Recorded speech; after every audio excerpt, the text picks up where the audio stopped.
39ನೆಯ ಹೆಜ್ಜೆ, ಸಮಾಧಿಯ ಕಡೆಗಿನ ಹೆಜ್ಜೆ. ಪ್ರೀತಿಯ ಸಹೋದರ ಸಹೋದರಿಯರೇ, ಪ್ರಭು ಕ್ರಿಸ್ತರು ಶಿಲುಬೆ ಮೇಲೆ 3 ತಾಸು ತೂಗಾಡಿ ಯಾತನೆಯನ್ನ ಅನುಭವಿಸಿ ಎಲ್ಲಾ ನೆರವೇರಿತು ಎಂದಾಗ ತಮ್ಮ ಆತ್ಮವನ್ನ ದೇವರಿಗೆ ಒಪ್ಪಿಸಿದರು.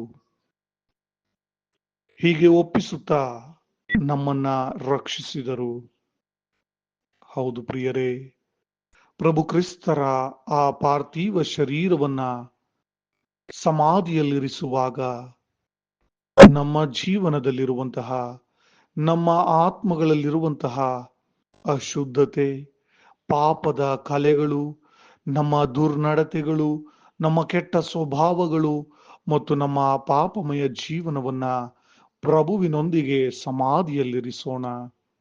ಅವುಗಳನ್ನ ಹೊತ್ತು ಪ್ರಾಣಾರ್ಪಣೆ ಮಾಡಿದ ಪ್ರಭುವು ಅವುಗಳನ್ನ ಹೊತ್ತುಕೊಂಡು ನಮ್ಮನ್ನ ಅವುಗಳಿಂದ ಬಿಡುಗಡೆಗೊಳಿಸಲಿ ಎಂಬುದಾಗಿ ನಾವು ಪ್ರಾರ್ಥಿಸೋಣ.